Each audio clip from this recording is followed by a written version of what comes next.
Mark chapter 4. And he began again to teach by the seaside, and there was gathered unto him a great multitude, so that he entered into a ship, and sat in the sea, and the whole multitude was by the sea on the land. And he taught them many things by parables, and said unto them in his doctrine, Hearken, behold, there went out a sower to sow. And it came to pass, as he sowed, some fell by the wayside, and the fowls of the air came and devoured it up. And some fell on stony ground, where it had not much earth, and immediately it sprang up, because it had no depth of earth. But when the sun was up, it was scorched, and because it had no root, it withered away. And some fell among thorns, and the thorns grew up, and choked it, and it yielded no fruit. And other fell on good ground, and did yield fruit that sprang up and increased, and brought forth some 30, and some 60, and some 100.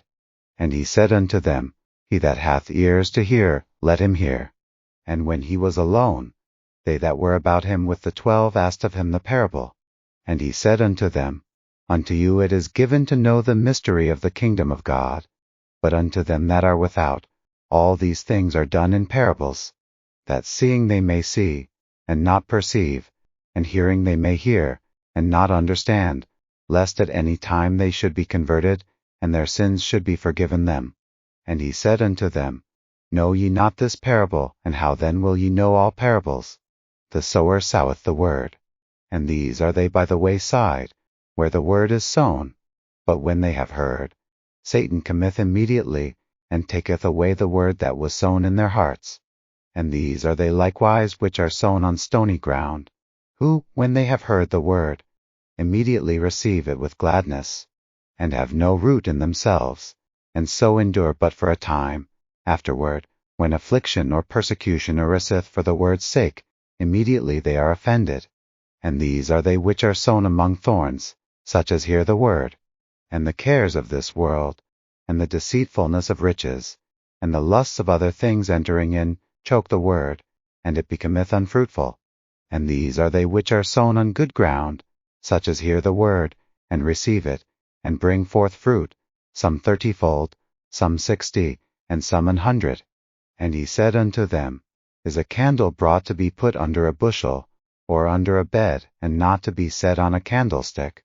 For there is nothing hid, which shall not be manifested, neither was anything kept secret, but that it should come abroad. If any man have ears to hear, let him hear. And he said unto them, Take heed what ye hear, with what measure ye mete, it shall be measured to you, and unto you that hear shall more be given. For he that hath, to him shall be given, and he that hath not, from him shall be taken even that which he hath. And he said, So is the kingdom of God, as if a man should cast seed into the ground, and should sleep, and rise night and day, and the seed should spring and grow up, he knoweth not how. For the earth bringeth forth fruit of herself, first the blade, then the ear, after that the full corn in the ear. But when the fruit is brought forth, immediately he putteth in the sickle, because the harvest is come. And he said, Whereunto shall we liken the kingdom of God, or with what comparison shall we compare it? It is like a grain of mustard seed, which, when it is sown in the earth, is less than all the seeds that be in the earth. But when it is sown, it groweth up, and becometh greater than all herbs, and shooteth out great branches, so that the fowls of the air may lodge under the shadow of it. And with many such parables spake he the word unto them, as they were able to hear it. But without a parable spake he not unto them. And when they were alone, he expounded all things to his disciples. And the same day, when the even was come, he saith unto them, Let us pass over unto the other side. And when they had sent away the multitude, they took him even as he was in the ship, and there were also with him other little ships. And there arose a great storm of wind, and the waves beat into the ship, so that it was now full. And he was in the hinder part of the ship, asleep on a pillow, and they awake him, and say unto him, Master, carest thou not that we perish?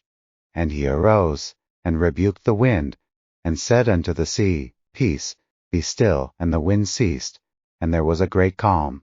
And he said unto them, Why are ye so fearful? How is it that ye have no faith? And they feared exceedingly, and said one to another, What manner of man is this, that even the wind and the sea obey him?